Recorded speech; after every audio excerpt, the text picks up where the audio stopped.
ไม่ให้มันมาทำลายต้นผลไม้และไร่นาเก็บผลไม้ใส่ตะกร้าอย่างรวดเร็ว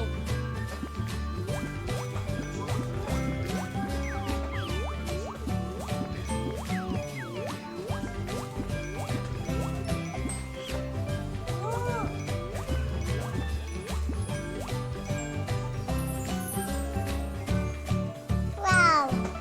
ต้นไม้ต้นไม้ เหล่านี้เพื่อต้นไม้ใหญ่จะได้ไม่โค่นล้มลง ต้นไม้โอ้ยโอ้อ่า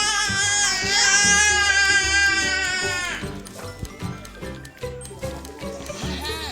ตัดกิ่งไม้จนครบหมดแล้ว ใช้ไม้เพื่อเสริมความแกร่งให้ต้นไม้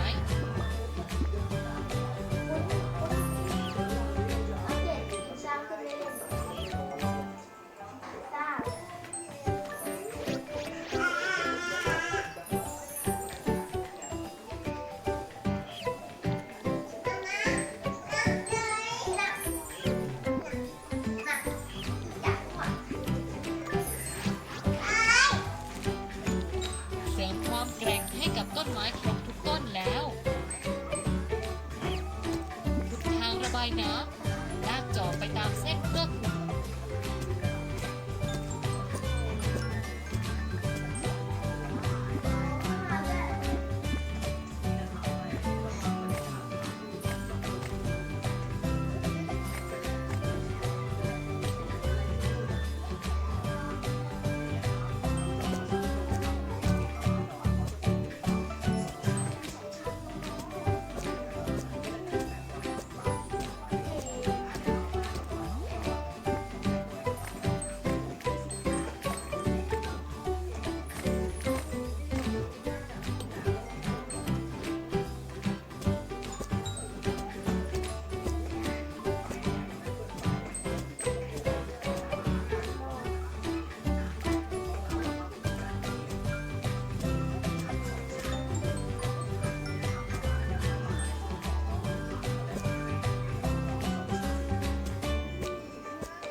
เยี่ยมเลยระบายน้ำได้ดีขึ้นตั้งเยอะปลูกเพื่อป้องกันน้ำท่วม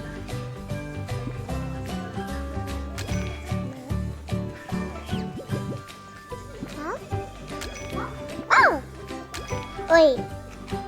โอ้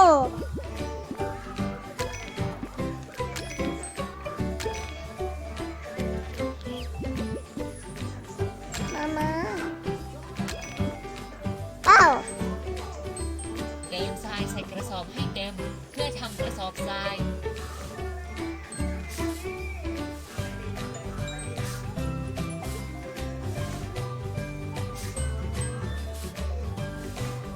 ตอนนี้กระสอบทรายพร้อมใช้งานแล้ว ทีนี้เราต้องเอาไปวางที่ตลิ่งแล้ว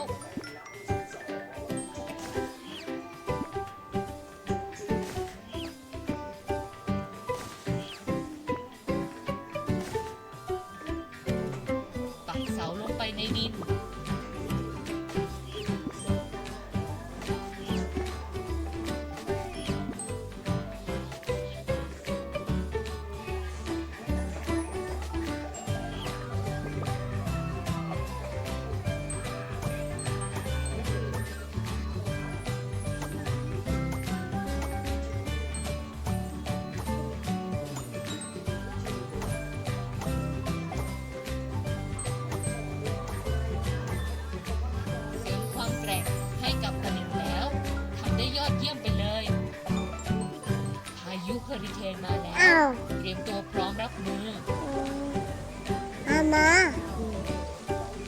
ช่วยค้ำยันต้นผลไม้ได้ดี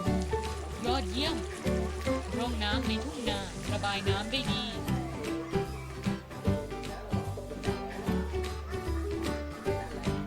พายุเฮอริเคนไปแล้วตอนนี้กล้วยไม้กับไร่นาของผมปลอดภัยแล้ว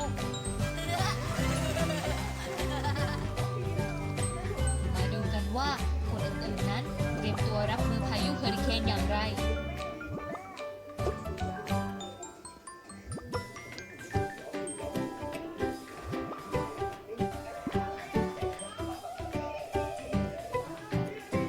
คุณพ่อคะพายุเฮอริเคนกำลังมาค่ะ พวกเราจะทำยังไงดี ไม่ต้องกลัว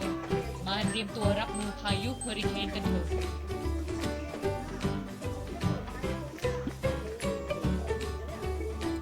ค้นหาอุปกรณ์ฉุกเฉินเหล่านี้คุกกี้ วิทยุ กล่องปฐมพยาบาล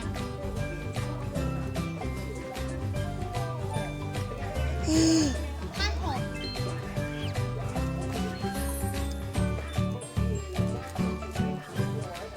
อย่าลืมว่าคุณก็จะต้องหาสิ่งของเหล่านี้ น้ำ ไฟฉาย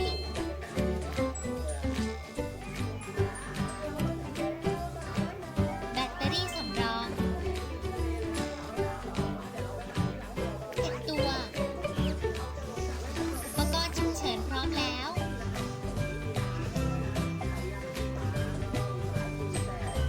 ปิดหน้าต่างให้เร็ว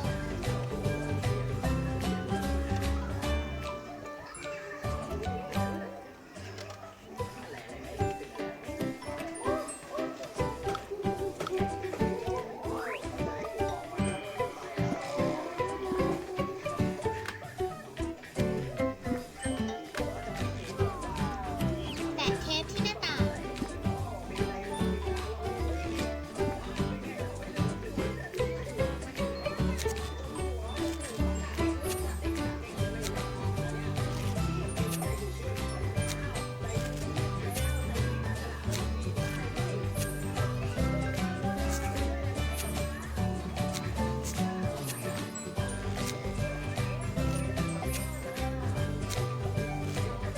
แปะเทปเป็นรูป X 2 ตัว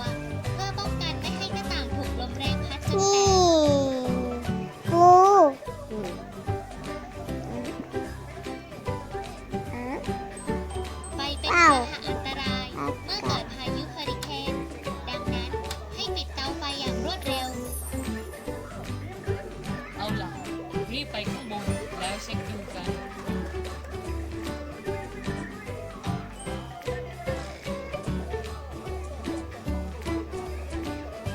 พาเข้าบ้านอย่างรวดเร็ว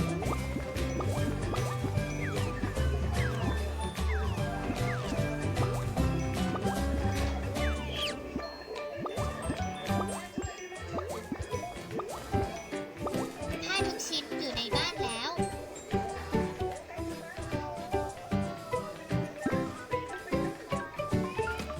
วางกระถางดอกไม้ลงในถาดให้ถูกต้อง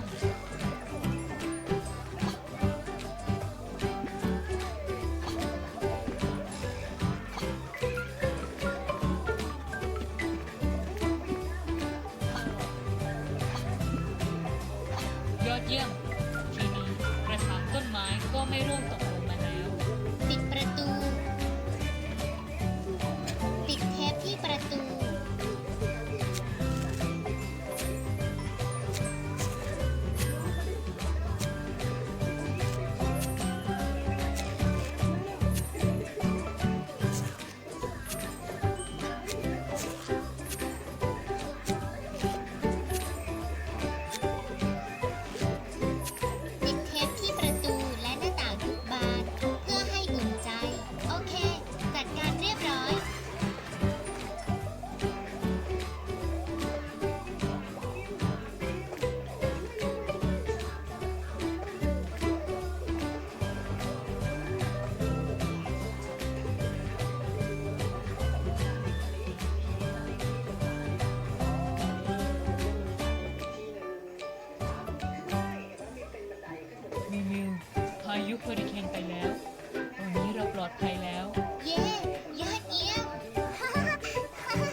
ริเคนอย่างไร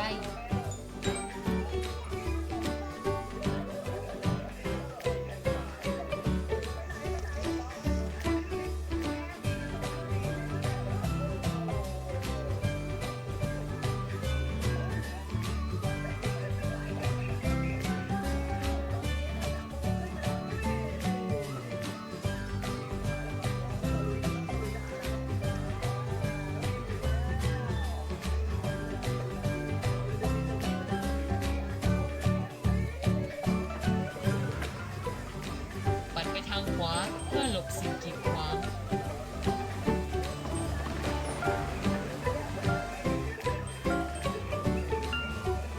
เดินหน้าเต็มกำลัง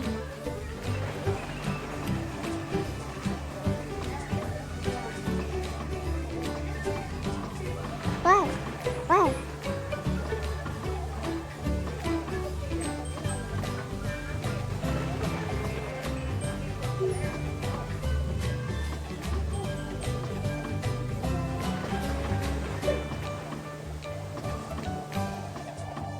พี่ตั้งน้ำเอาตั้งน้ำเอาตั้งน้ำอุ๊ยเอาตั้งน้ำเอาตั้งน้ำ ไปกันต่อ เราต้องมุ่งหน้าไปต่อเพื่อออกไปจากที่นี่ให้ได้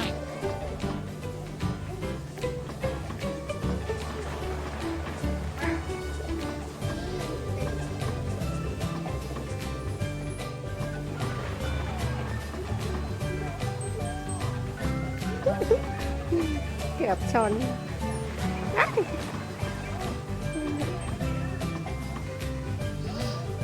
ถึง ใน แล้ ที่สุดเราก็ ว ปลอดภัยแล้ว เย้ ไปยังประภาคารเพื่อหาทางกลับบ้าน นั่งกลับบ้าน มุ่งหน้าไปยังประภาคารคุณจะพบท่าเรือที่ปลอดภัยหันโอ้ย จากนั้นไปทางนี้ ถึงแล้ว ไปที่ทุ่นลอยน้ ไป ำ ที่ แล้ว ทุ่น คุณ ล จะ อย พบ น้ ท่าเรือที่ปลอดภัย ำมาทางนี้ มาทางนี้ มาทางนี้ มาทางนี้ มาทางนี้ มาทางนี้ โอ้ยโอ้ยโอ้ยถึงแล้ว มุ่งหน้าไปต่อกันดูสิท่าเรือปลอดภัยอยู่ตรงนั้น ไปตรงนั้นเพื่อหลบภัยจากพายุ ไปแล้วไปแล้วไปแล้วไปไปไปไปไปไปไปไปไปหลบพายุก่อนเร็วเร็วหลบพายุจะมาแล้ว โอ้ยถึงแล้ว ในที่สุดเราก็พบท่าเรือที่ปลอดภัยแล้ว จอดเรือไว้ตรงนี้ปลอดภัยแน่นอน ใช้เชือกผูกเรือไว้ เพื่อไม่ให้เรือถูกพายุเฮอริเคนพัดปลิวไป มัดมัดอีกมัดเชือกก่อนมัดเชือกอันนี้ก็มัดเชือกก่อนเรือได้จอดเทียบท่าแล้ว เราไปหลบภัยด้านในกันเถอะพายุเฮอริเคนมาแล้ว และทุกคนจะต้องหลบภัย เรือผูกไว้อย่างดีแล้ว ไม่ต้องห่วงมันไม่ปลิวไปไหนหรอกคลื่นยักษ์ในทะเลจะปรากฏออกมา ดูให้ไกลจากทะเล ระหว่างที่เกิดพายุเฮอริเคน